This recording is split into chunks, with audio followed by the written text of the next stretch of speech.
Hello, everybody. Welcome back to the Tin Man's Corner channel.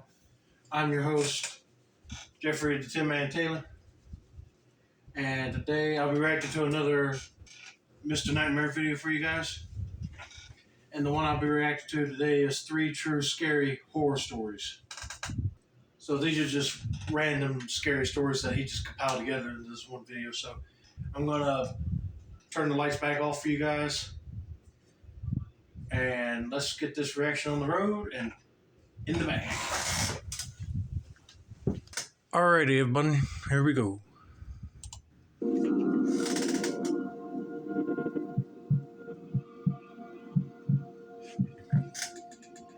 When my dad was around 50, he got an African Grey. He always loved parrots his whole life, so I was happy for him to get one after his retirement. That sounds He named nice. the bird Kevin. My dad taught Kevin a whole vocabulary of words, and he actually trained him to understand the meaning behind certain words, like hello, what's up, food, thank you, good. So he's one of them birds that would be like, Polly want a cracker? Anyway, let's continue. And a few others. My dad passed away at 70. Oh, and with sorry to hear that that. came the time to figure out amongst my siblings and I what would happen to Kevin. My brother and sister didn't want the responsibility of taking Kevin into their homes. Plus, their spouses were against it too. But I couldn't bear the idea of giving him away to a new home.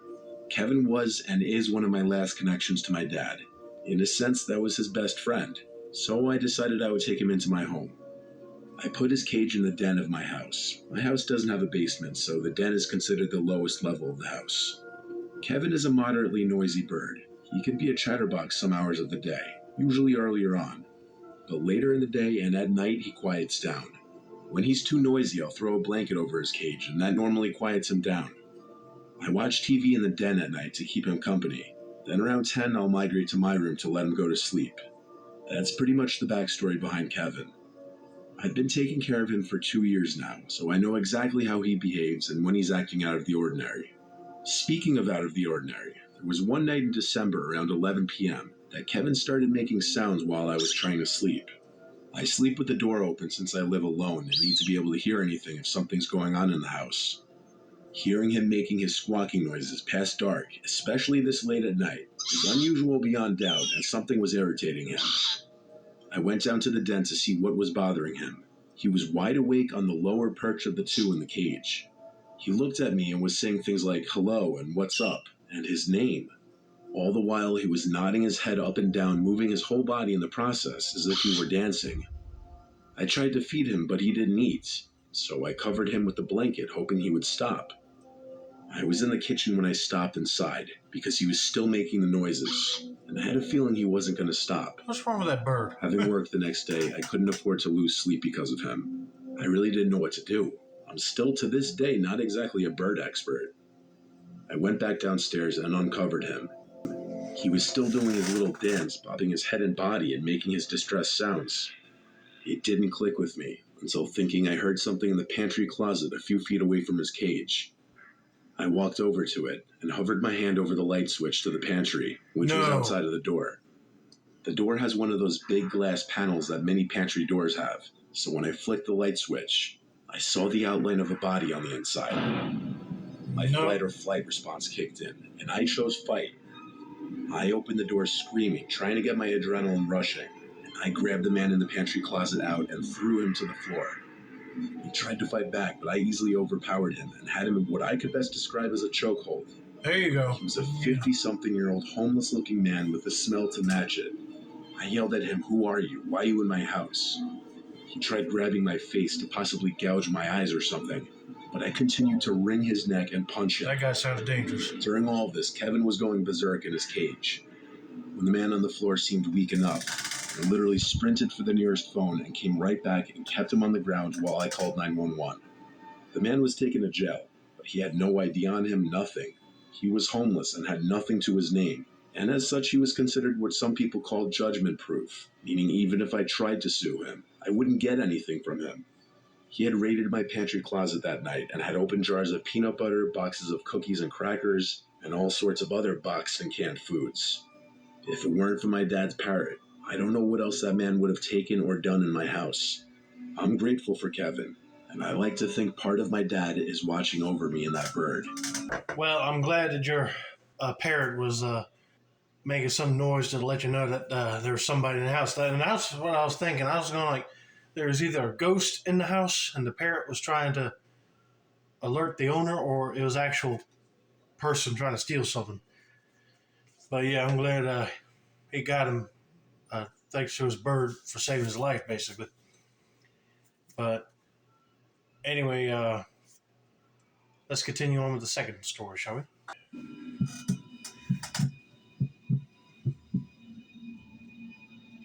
This story takes place when I was a junior in high school. Okay. For context, here's a little background information. Back in the day, I was a pretty involved student, took all the hard classes, and was in a few varsity sports. In one of these ways, I was always busy and didn't have much time for myself. Yeah, I would not take any of them hard classes because I know they're hard, like, advanced math and science courses. I wouldn't do all that stuff, especially sports. I'm not a huge sports guy. And part of me was thankful for that. It provided me an escape from a world where my parents had recently parted ways and my older brother had just gone to college. It was just me and my little brother then. He also was a swimmer and a smart kid in his own right. We were really similar, even to this day. But probably because of the stresses our family situation put on us at the time, we didn't get along, near at all. One of those wet winter days in the Midwest, I'd put in my time at school and swim, and I still had to sit down for several hours of homework. This time I had to write an essay for some advanced class that I wasn't really interested in. I dropped my swim bag at the door when I got home and looked around my house to see if anyone was home. Empty. Dad must be out with Reese at swim practice.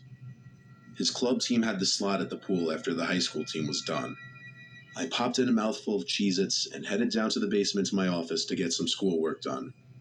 The house was a middle-class two-story with an unfinished basement, with the exception of what I referred to as my office.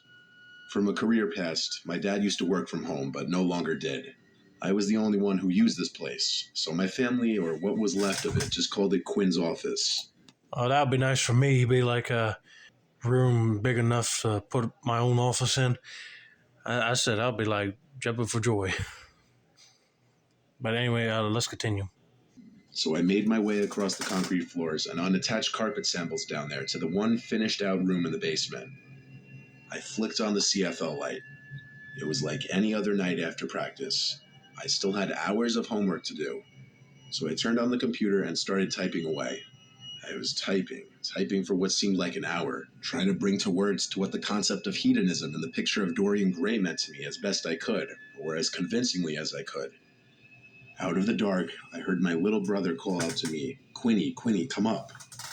Almost reflexively, I called back to him, "Reese, I'm working, what do you need?" We would yell through the house like brothers do, but it took me a minute to realize I didn't hear him come home. I got no response, only for a couple minutes though. Again, I heard my little brother's voice sing out, "Quinny, Quinny, come up." It felt strange hearing those words carry across the dark, concrete floor. He's supposed to be at swim practice.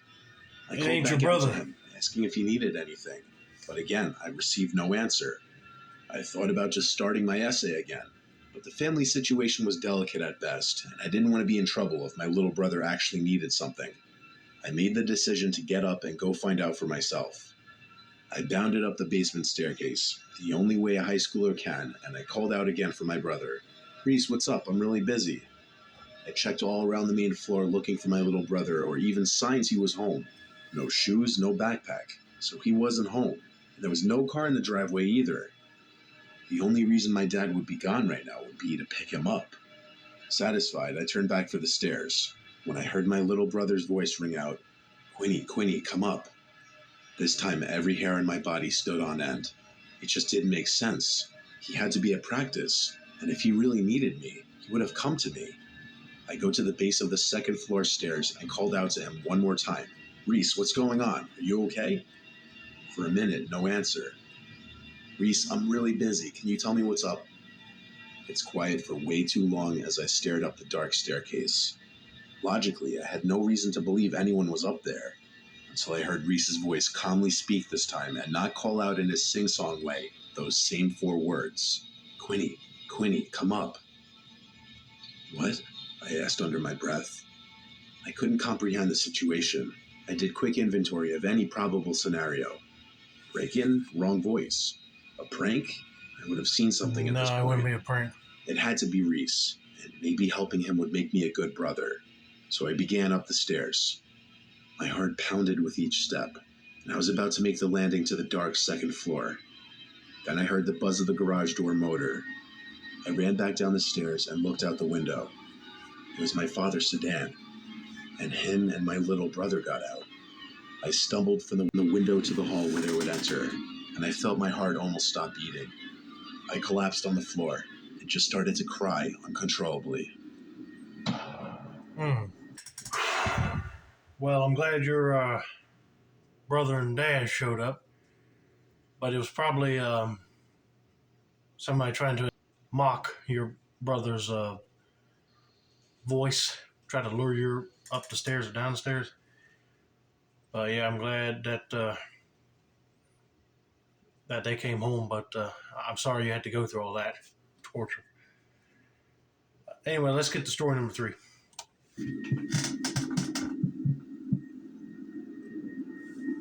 This was like 15 years ago now when I was a kid. I was with my best friend Jackson at some abandoned family resort or bungalow colony type place in New York.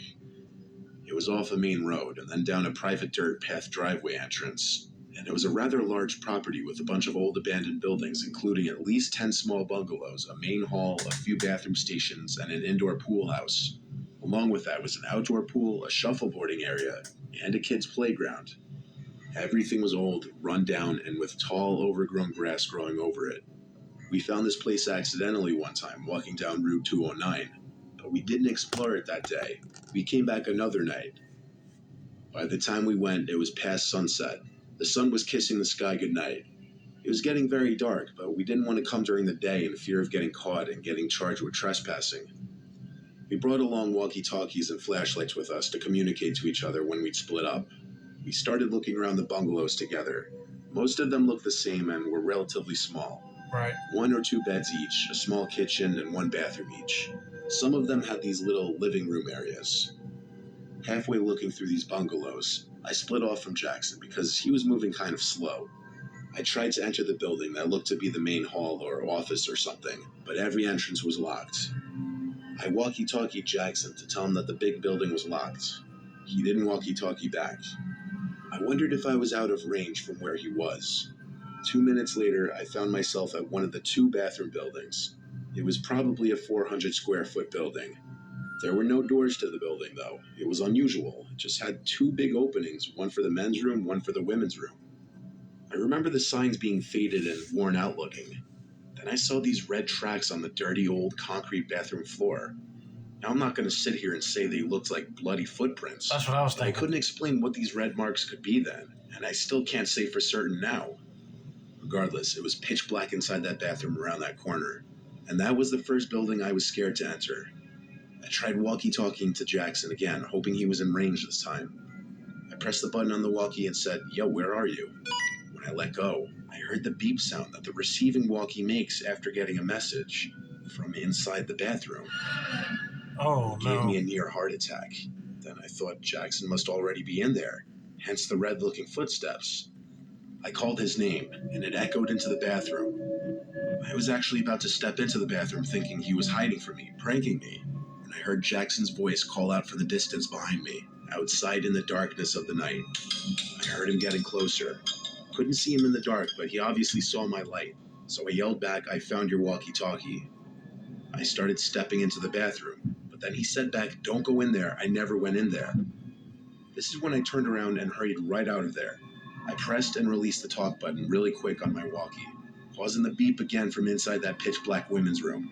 Jackson and I looked at each other for half a second, then began dashing in the direction we came. We made it back to Route 209 and had to stop to catch our breaths. This is when Jackson told me that inside one of the bungalows he went into, he tried walkie-talkieing me, but I wasn't answering, meaning we must have been out of range. But then he heard a noise from the living area of the bungalow. As he turned around, his flashlight revealed an older woman almost running towards him. He dropped his walkie-talkie and flashlight and ran out from the bungalow. He ran in the dark and hid, refraining from making noise in fear of being followed. He hid for a questionable amount of time before looking around and seeing my flashlight across the field, over at the bathrooms. The most likely explanation to me was that some cracked out drug addict was hiding or living in that abandoned bungalow and for whatever reason lunged at Jackson and picked up his walkie-talkie. What she was doing in that bathroom, who knows? Maybe drugs, maybe the bathroom in the bungalow didn't work. But what I don't know is why was there a trail of what looked like blood in there? Those are my theories, but I can't explain all of it away. And that's the scariest part. Alright, everybody, that was my reaction to 3 True Scary Horror Stories by Mr. Nightmare. And yeah, if I shine the flashlight and this old lady starts running at me, I'll be like either throwing the flashlight at her to knock her down to the ground and pick it back up real quick and get out of there. But yeah, I think that lady was trying to lure his friend in with the walkie-talkie. But I said, I wish they went back during the daytime to see if they could find it, but without her knowing it, you know. But anyway, I hope you guys enjoyed this video. Don't forget to like, subscribe, turn on post notifications for more Mr. Nightmare reaction content like this. As always, this is another successful installment of the Tin Man's Corner channel. I'm your host, Jeffrey Tin Man Taylor. I say that's a wrap, and have a nice day, buddy.